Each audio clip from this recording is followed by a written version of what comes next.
Her brother's fist still throbbed against my jaw when the ultimatum landed. Apologize or leave. Everyone watched the bonfire, pretending not to hear. Even she, my wife, studied her wine like it held answers. I wiped blood from my lip, tasted smoke and contempt, felt my pulse settle into calculation. No apology, just a decision. I walked inside, booked a one-way ticket before the Wi-Fi could falter, and left through the side gate. The party music swallowed my footsteps. By morning, their group chat blurred with frantic pings. "Where are you? Come back, we're family." I powered down the phone at 30,000 feet, the ridgeline shrinking beneath the wing. Too late. 3 weeks earlier, I'd noticed whispers trade places with smiles. Private jokes clutched like contraband whenever I entered a room. Her sister called me paranoid. Her father called it stress. But stress doesn't forge duplicate apartment keys or hide debit alerts at 2 a.m. I traced small things instead of confronting big ones. Coffee charges 2 towns over, lipstick on receipts she never wore, an unfamiliar ringtone she silenced too fast. Denial tried to bloom. I pruned it with spreadsheets. Money doesn't lie, only people do. The reunion was supposed to reset us, they said. Lakeside cabins, kumbaya, drunken toasts. Instead, the brother provoked. The cousins laughed. The sisters circled like sharks. I took the bait, words sharp, truths blurted. They chose sides, not mine. In the new city, I rented a studio overlooking freight tracks. Noise kept thoughts orderly. While they spammed voicemail, I audited our shared cloud.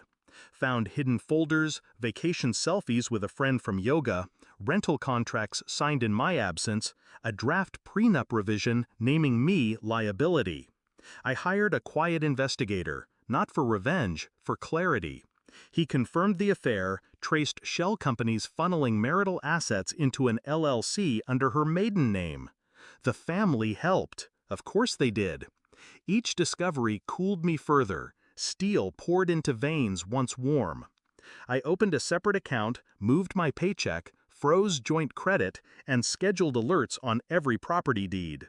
No confrontation yet. Numbers first, emotions later, if at all.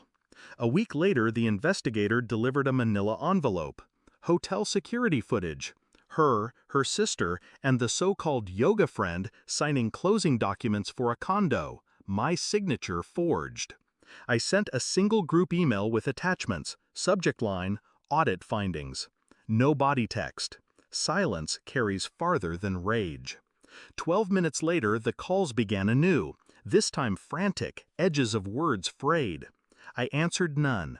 I simply forwarded the files to the Mortgage Fraud Division, CCing their family attorney. Truth, notarized. They finally tracked me to the city, ambushed me outside the rail station. Her eyes were swollen, voice raw. "We can explain." I held up a thumb drive. "All explanations are inside. Prosecutor has a copy." Her sister's bravado cracked. "You wouldn't." I already did. I slid a single sheet across a metal bench. Divorce papers signed on my side, asset list blank on hers. Cooperate, keep your freedom. Fight, and every forged document goes public. Their father sagged, decades of dynasty collapsing into one exhale. He signed as witness with a trembling pen. I watched them leave, cluster of implosion headed back to a life now made of glass shards. No triumph, just release. That night, freight trains screamed past my window, drowning the final buzz of a phone that would soon be recycled. Some ties sever with blunt force. Others dissolve the moment you choose a departure gate without a return flight. I slept soundly, the steady clatter of rails reminding me, leaving is sometimes the loudest verdict of all.